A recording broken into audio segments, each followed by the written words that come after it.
Back once again for the renegade master. Back once again for the renegade master. Back once again for the renegade master. Back once again for the renegade master. Back once again for the renegade master.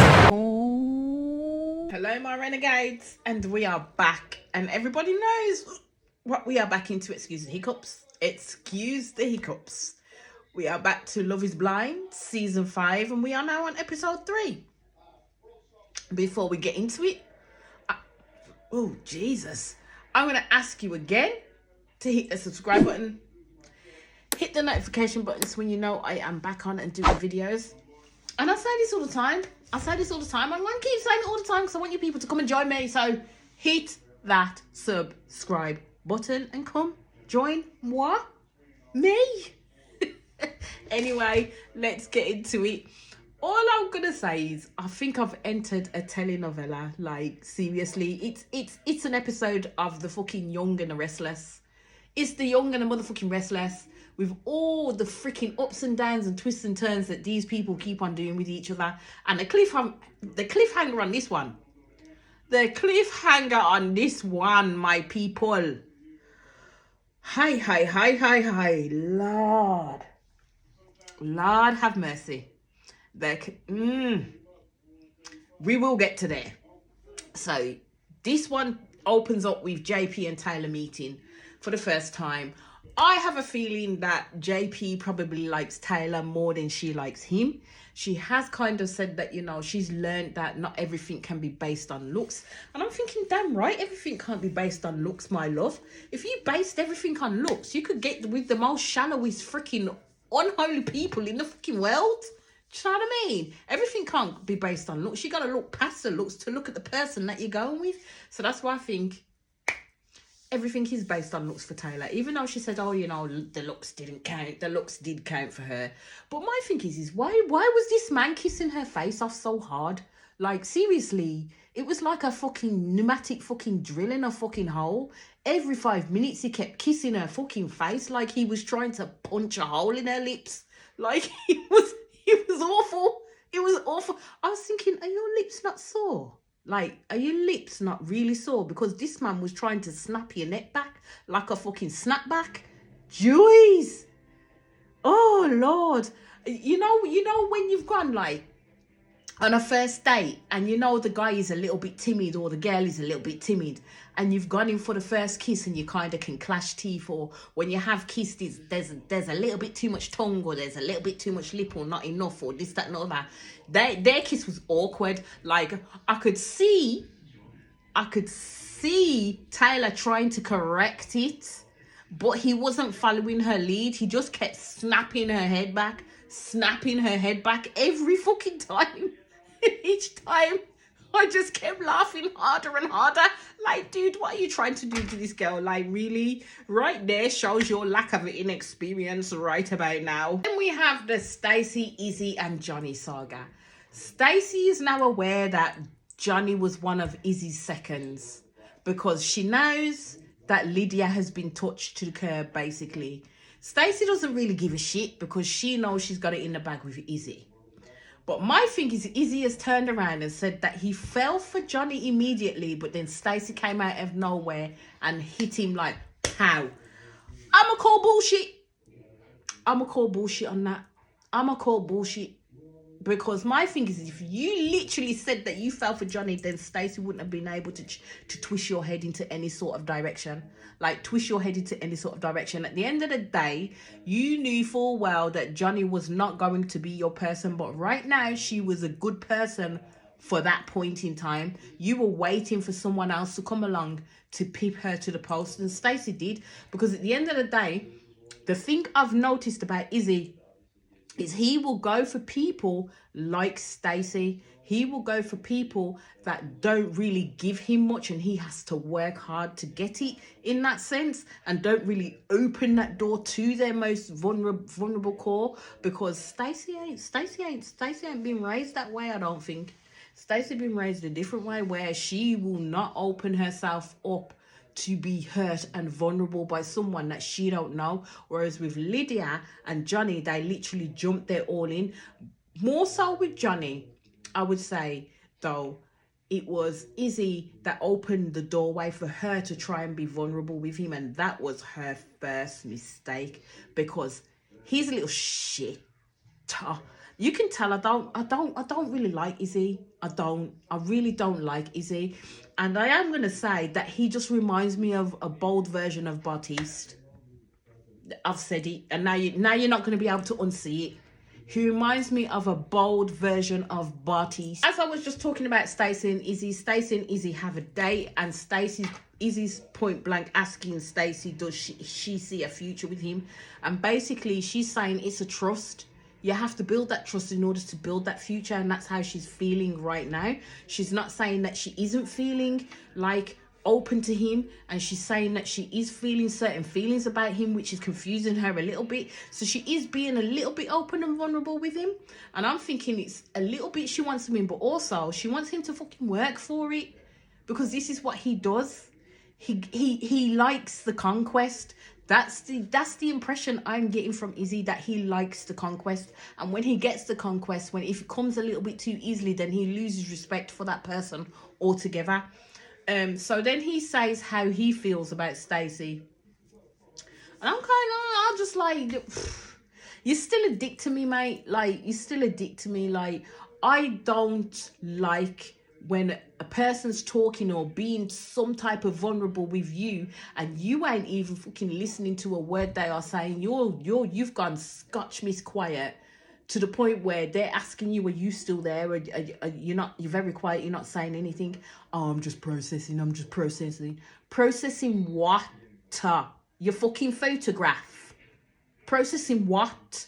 Open your mouth. You've got enough chatter in order to lead these girls down a motherfucking path, but you ain't got enough chatter when they actually open up and do what you wanted them to do in the first place. So anyway, he tells her his insecurities, which is the abandonment, and Stacey feels akin to him because she feels the same way, and she's able to show that to him, and he feels that they mesh a lot more than anything else. Now, my thing is yes, the feelings of abandonment is fucking shit. It's not a nice feeling at all. But also with Izzy, I think he uses it as a point to see how far these girls will go in regards to reassuring him that they will not abandon him. That's what he uses his little vulnerability for. Let me move on. We hear Milton talk a little bit more about himself in regards to the fact that this man nearly died. This man nearly lost his life, and then he realized how short life is. And that, I'm sorry, it made me respect Milton even more. At 24, it made me respect him even more, and it made me think, Lydia, you better be true in your feelings to this man. Do not decide that you want to chase him just because Izzy's fucked you off, but you're feeling he's your next option. Don't do that to this man. You need to be true in your feelings with this man at the end of the day. And that's not the feeling that I'm getting from Lydia. I'm getting the feeling that she got fucking pushed over by freaking Izzy, the person that she really wanted, and the only person she had left, especially in terms of trying to get a relationship, is Milton. And she didn't really want Milton. If we're really honest, if we're really honest, and we're looking at this truthfully, she didn't want Milton. She did not want Milton. Then it's back to Johnny and Izzy, because you know Johnny has to go in there to try and plead her case even further, because now she knows about Stacey. So Johnny has gone in there to plead her case, because she's basically feeling that Izzy is the spark, is the fire that she wanted to pick, and if she'd have picked Chris, it would have been the safe option, which she's done before. And this is why I say, she said one thing to Izzy about the situation with Chris and how she felt and picking the safe option. Then she said something completely different to the girls to try and basically say how she felt in regards to the situation. And then she went back into Izzy to try and beg him in terms of the connection. So basically he turned around and said that he has a stronger connection with her, but then there's also one other that he has a really strong connection for. And then he compared them. Now my thing is when you start comparing me to someone else, never the twain shall go on, because that ain't gonna happen. That is not going to happen. You are not going to sit there and compare me to someone else. At the end of the day, I am an individual. I am an entity on my own. Don't compare me with someone else who ain't even on my level. Do you know what I mean? But then Johnny sat there and listened to that shit. And this is the thing that I'm saying with Izzy. He's not emotionally intelligent. He just wanted to pit one girl off against the other. And then he tells them the differences between them both. And I'm like, why would you do that? Why would you do that? In order to make this girl feel more shit about the choice that you fucking made. Like, seriously. And bearing in mind, Johnny knows who the fuck Izzy is talking about at this point. She knows he's talking about Stacey. So then she pipes up and she says, well, I had the same thing with Chris. But basically, she said, if I chose him, it would be a fear-based choice. At that point, I understood Johnny's reasons. I understood Johnny's reasons at that point for not choosing Chris. In terms of she was being open and honest with Izzy at that point in time to say that if she chose Chris, it would be a fear-based choice as to what she's done previously. Ergo, her ex-husband was a fear-based choice on a rebound, and she decided that she needed this person in her life. Bearing in mind, she knew probably at the point she married him, she didn't really love him, but she tried to build on that love and it didn't work out for her. And she felt that she'd know and had that same feeling and reaction with Chris, because she said that she could plan out their wedding, she could plan out what their life would be like, she could plan out what he would be like, but she didn't want that. She wanted that with Izzy in that sense. Then, in true Izzy fashion, in true Izzy form, he ended things with Johnny, and Johnny was absolutely devastated, and I said, now you know what fucking Lydia was going through. Even though Lydia kind of like didn't read the cues, at the end of the day, the difference with Johnny with Izzy is Izzy was leading her on. Like, Izzy was leading her on in that sense, making her lull her into a false sense of security that, you know what, this man understands me, this man's got me. So if I ended things with Chris, I know I've got this person in the bag. But she didn't, and I don't think she realized that. So basically, she starts crying and said that she just wanted someone to love her for her. I said, yeah, that was Chris. At the end of the day, that was Chris. Chris would have given you what you were looking for, but you decided to overlook him for the excitement of Izzy, for the excitement of a crush.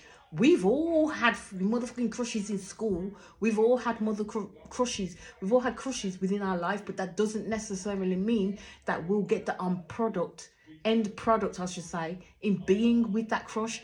And if you did manage to get with your crush, you realize pretty quickly that they're not the person that you hyped up in your mind that they were. And we go back to the Izzy and Stacey novella. The Izzy and Stacey novella. And basically, Izzy is saying to Stacey, the amount of drama that I've had. And I'm like, bitch, you caused that drama. The amount of drama you had, you caused it. Every little situation that you were in, you caused that shit yourself. So you are the drama. You are the problem. Do you know what I mean? You know what I said? When does a person start believing that they may be the catalyst and part of the bloody problem? Izzy needs to realise that quite quickly. So basically, Stacey talks about to Izzy about the concept of falling in love with him, and he was saying that you know he's there with her right now, but she ain't one of these people to turn around and say, oh, I love you like everybody else freaking did, or I'm so in love with you and this, that and the other. And I'm thinking, you talk to me in a pod through no communication but being verbal. I could say all the shit that I wanted to say once I understood your character, your morals, your interests, your hobbies, X, Y, and Z. Do you think a person couldn't really sit there and actually draw you in by talking about the interests that you like? People are quite calculated that way as well, and that's how you've got to see it sometimes, that you've got to hold a little bit of yourself back before giving it your all. Until I've seen you and we started to have that couple relationship where we're in the same space together, I ain't giving you my full or undivided love. And that's it. I'm not giving you that emotion. I'm not. I am going to hoard it. I will say, yes, I have strong feelings towards you, but I ain't going to tell you I love you straight away. Oh, hell no. That has to be built upon. And Chris starts talking to the guys in the lounge, and apparently it comes about that Johnny wants to talk to him. And I'm like, here it goes. Here it goes. Now she wants her backup plan back. Let's see how that works out for Johnny, shall we? So basically, she basically lets him know that Izzy ended things with her. He was already aware. I mean, come on, they talk in the boys' lounge. He was already aware that Johnny and Izzy were on the outs. And my thing is I don't think they should allow them to be able to have that secondary connection again with someone else that they've decided that they don't want to be with. I think by the time you've turned around and decided that you're going to dump the one person you had a connection with for someone else, yeah, and then that someone else doesn't pick you, I don't think they should be allowed to go back to the connection that they started with in the first place, because I really think that is a fucking, it's horrible. It's horrible, because I wouldn't like to be seen as second best, because to me that's second best. You've been fucked off by someone else, and then the next breath you come into me because you knew I was the only one for you. But I would rather sacrifice my motherfucking self on this show than ask you to marry me. And then she's basically begging Chris now that she wants to be with him, and that he should, and she wants to test it. She wants to still get engaged with him, like asking him, are we ready for an engagement? And I'm like, are we ready for an engagement? Is this woman for serious right now? Are we ready for an bitch, you dumped me. Like, you fucking dumped me. To the point I was crying. I was emotional. And then you want to come with, are we ready? No. No. We're not ready for an engagement. No. Should have picked me first. Basically, that would have been my answer. Should have picked me first. I wouldn't do what Chris said. Let me go back and think about it. I ain't thinking about shit. I would have told you point blank then and there. I ain't second best to no one. You should have picked me first. No, we are not ready for an engagement. We are not going to get engaged. I'm Scotch Miss to you right now. Bye bye. And I would have left. As I said in my last episode, call me an Uber. Get me the fuck out of here, please. So then we see Chris go back to the men's lounge, and he makes a direct line for Izzy and basically speaks to Izzy because he wanted clarification on exactly what Johnny had said to him in regards to him and saying that he was a safe option and yada yada yada, and believing that she shouldn't pick the safe option. Now, this is where the lines get muddy, because then it kind of comes out. I mean, Izzy didn't really have to tell Chris. Izzy could have said, well, yes, she said the same thing to me, right, rather than stirring up a little bit of drama. But this is Izzy all over. So Izzy frigging like threw her under the bus. Now, if you watched it carefully, you know Johnny did lie. Johnny lied, to be fair. And that's what it came out to be. Then we go to Uchi and Aaliyah. And this is the mind fuck. I wish I had a fucking echo machine so I could go fuck. I can't do them things. Anyway, so he writes her a poem that was heartfelt. And then she says that, you know, I know that you will always be honest and straightforward with me. Yeah, boom. Because then Uche turns around and says that he has something to tell Aaliyah.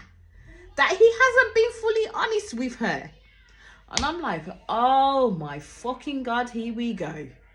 Here we go. What the hell have you got to say that would literally be that fucked up that you had to say you could, unless you cheated. That's the only thing I can think of. That's the only thing I could think of. But no. He talks about the fact that when he first came in and he dated a girl, he realized that the girl that he was speaking to was a girl from his past, that he'd had a relationship and had dated a woman that he knew in the biblical sense. Yeah, they'd done the throwdown, the fandango, all types of dangos that you could think about. Yeah. And then he turned around and said it was Lydia.